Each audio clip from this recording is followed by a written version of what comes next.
Chapter 1. The Carpenter and His Wife. Once upon a time, there lived a carpenter and his wife. More than anything, they wanted a child of their own. At long last, their wish came true. The wife was going to have a baby. From the second-floor window of their small house, the wife could see into the garden next door. Such fine fresh rows of plants and flowers there were. But no one dared to go over the garden wall to see them up close.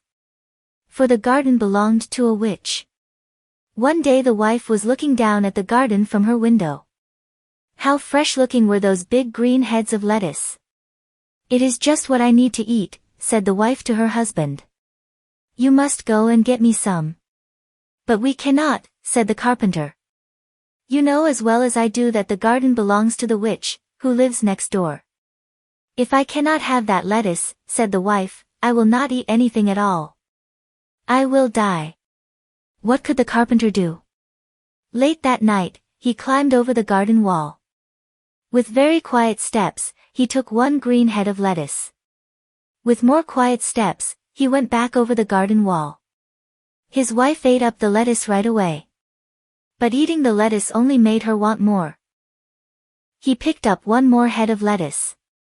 All at once came a high, loud voice.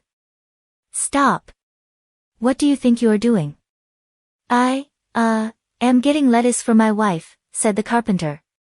"You thief," yelled the witch. "You will pay for this." "Please," said the carpenter. "My wife is going to have a baby. She saw your lettuce and wanted it so very much." "Why should I care about that?" shouted the witch. "I will do anything," said the carpenter. He thought, "Maybe I can build her something." "You say you will do anything?" said the witch. "Yes," he said. "Fine," said the witch. "Here's the deal. Go ahead, take all the lettuce you want. Your wife will have a baby girl. And when she does, the baby will be mine." "What?" said the carpenter. "I would never agree to that." "You already did," said the witch. And she laughed an evil laugh. Chapter 2. The Tower. Soon the wife had a baby girl, just as the witch had said. To keep the baby safe from the witch, the carpenter built a tall tower deep in the woods. He built stairs that led up to a room at the very top, a room with one window. One day when the carpenter and his wife were both in the house, she cast a spell over both of them. They fell into a deep, deep sleep. And at once, the witch went to the tower. At the top room, the witch said to the baby, "I will call you Rapunzel. For that is the name of the lettuce that brought you to me. Now Rapunzel, you are mine." But the witch did not know how to take care of a baby. Rapunzel grew into a child, and the witch did not even know how to cut her hair. The girl's blonde hair grew longer and longer every day. All the witch could do was keep the child locked in the room at the very top of the tower. She told the girl that the world was a very bad place. That was why she could not leave the tower. As she grew up, many times Rapunzel said to the witch, "There is nothing here for me to do. Why must I stay in this tower all the time?" And the witch shouted back, "I already told you so many times. The world is a very bad place. Now go comb your hair and be quiet." But is it really so bad out there? "Sometimes I hear people laughing down below," Rapunzel would say sometimes. At such times the witch would yell, "How many times do I have to repeat myself? Don't listen to anything you see or hear out there. The world is much worse than you think. You will stay in this tower forever, Rapunzel. So get used to it." On her 12th birthday, Rapunzel said to the witch, "I do not care what you say anymore. I am so tired of staying here alone all the time. When you are gone, I will chip away at the door. I will make a hole. I will run down the stairs and outside, no matter what you say." "Think again," said the witch. With her power, she made all the stairs in the tower fall down. She made the doors close up. Now there was no way for Rapunzel to escape. Chapter 3. A Singing Voice. By then, Rapunzel's hair had grown very, very long. Once the stairs were gone, when it was time for the witch to visit her in the tower, she would call from outside, "Rapunzel, Rapunzel, let down your hair." Rapunzel would throw her long blonde braid out of the window. The witch would grab hold of her hair like a rope. And that is how the witch climbed up the tower wall to the window in Rapunzel's room. 5 more long years went by. Poor Rapunzel. She knew she must stay in the room. All she could do was to sing sad songs out of the window. Sometimes birds at the treetops would join in her songs. Then she would feel a bit better. But not much. One day, a prince was riding through the woods. He heard a beautiful singing voice. Where was it coming from? He rode closer and closer to the sound. At last, he came to the tower. "This is odd," he said, looking around the tower wall. "There is no door at the bottom. Yet someone is singing at the very top. How does anyone get in or out of there?" Each day, the prince came back to the tower. There was something about that voice that pulled him back. Who was that young woman singing at the top? Could he ever meet her? One day when the prince rode up, he saw an old woman standing below the tower. He jumped behind a tree to hide. It was a witch. He heard her call out, "Rapunzel, Rapunzel, let down your hair." A long blonde braid was thrown out from a window at the very top. The old woman grabbed onto the braid. And she climbed the wall to the window at the top of the tower. "Ah, ha," said the prince. "So that is how it is done." He waited. After a bit, the braid was thrown from the window again. The witch climbed back down the tower wall. Then she left. The prince waited. He stepped up to the tower. In a voice that sounded as much like the witch as he could, he called out, "Rapunzel, Rapunzel, let down your hair." In a moment, the same long blonde braid came out of the window. It worked, thought the prince. He climbed up the wall of the tower. You can be sure that Rapunzel was very surprised to see the prince climb into her window. She had never seen a person up close before other than the witch, and never a man. "Who are you?" she said in fear. "Do not worry," said the prince. "I am a friend." "But I do not know you," said Rapunzel. "I feel as if I know you," said the prince. "Since I have heard you sing songs from up here day after day. You have a beautiful voice. And I love it when the birds sing with you, too." "Yes, I like that, too," said Rapunzel.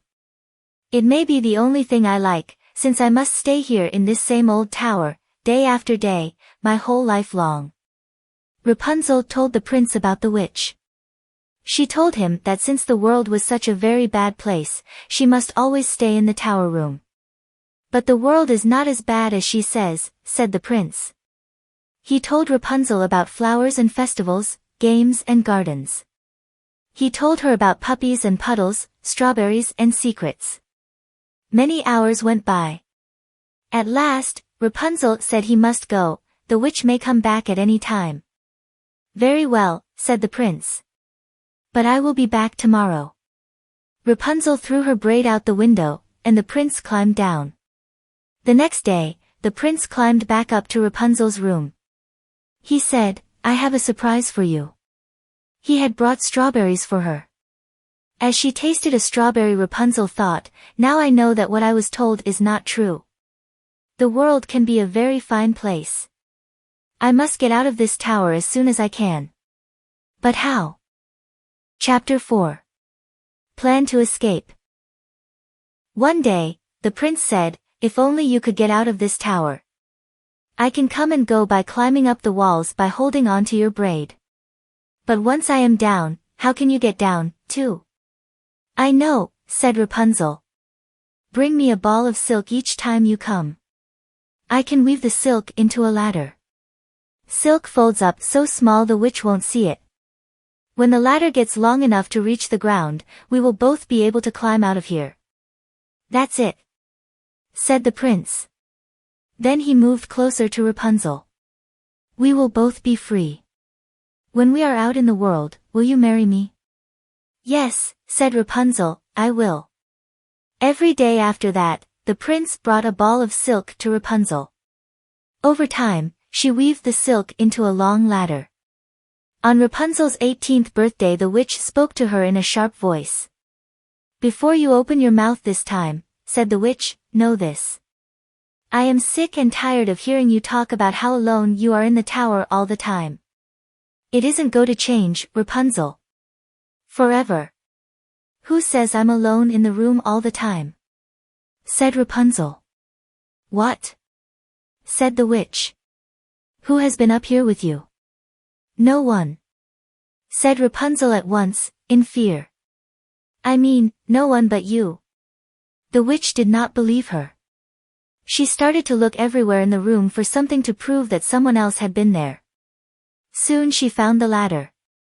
She held it high in the air. She yelled, what is the meaning of this? My friend the prince brought me the silk, said Rapunzel. You will never see this prince again, yelled the witch. She took out a knife. Snip, snap, and Rapunzel's lovely braid was cut off.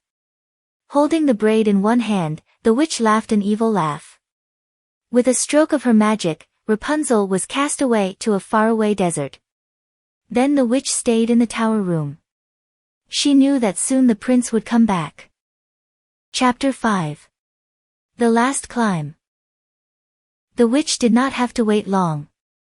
Soon the prince was calling at the bottom of the tower, in a voice that was supposed to sound like her own, Rapunzel, Rapunzel, let down your hair.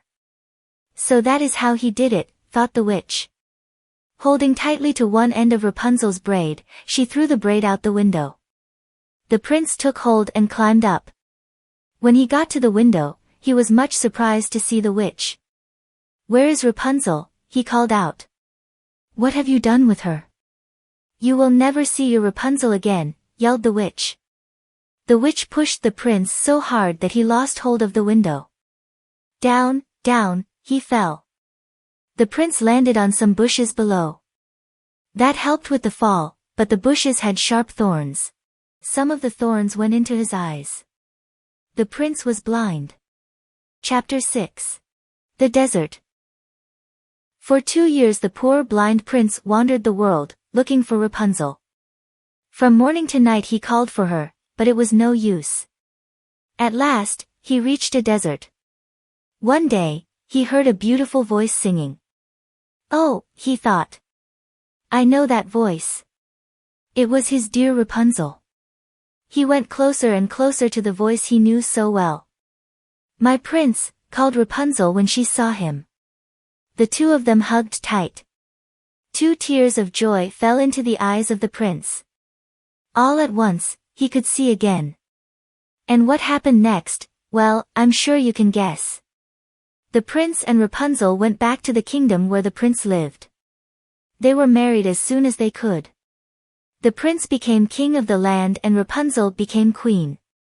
The two of them lived happily ever after.